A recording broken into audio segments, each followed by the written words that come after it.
C'est l'événement de la course à l'investiture démocrate pour la présidentielle américaine. Le Super Tuesday se déroule ce mardi dans 14 États simultanément. Et c'est un événement parce qu'à l'issue de ce vote, un peu plus de 35% des délégués qui soutiennent un candidat seront désignés. Alors revenons un petit peu en arrière sur ce processus. Jusque-là, 4 petits États ont déjà voté: l'Iowa, le Nevada, le New Hampshire et la Caroline du Sud.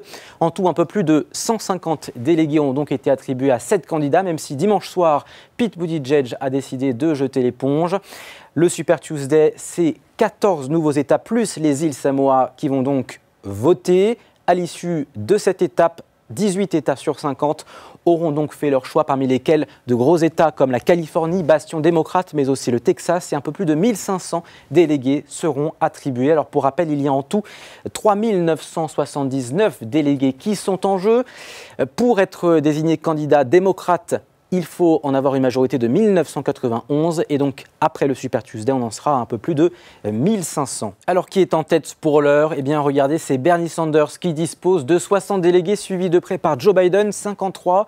Pete Buttigieg en disposait de 26. Elizabeth Warren est désormais 3e avec 8 délégués, suivi de près par Amy Klobuchar, 7 délégués, tandis que Tulsi Gabbard et l'ex-maire de New York, Michael Bloomberg, ne disposent d'aucun délégué pour l'heure.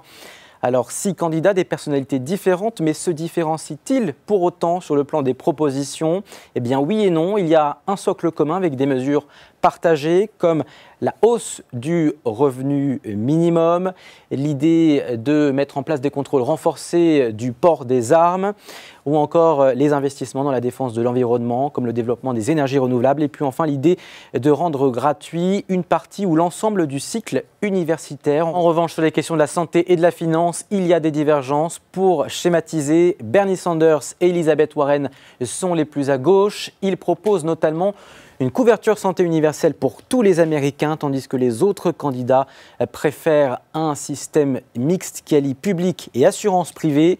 Elizabeth Warren et Bernie Sanders qui veulent également aller plus loin sur la régulation de la finance avec une taxation des plus hauts revenus et l'idée de démanteler les GAFA, ces géants de la technologie, pour éviter d'aboutir à des abus de position dominante.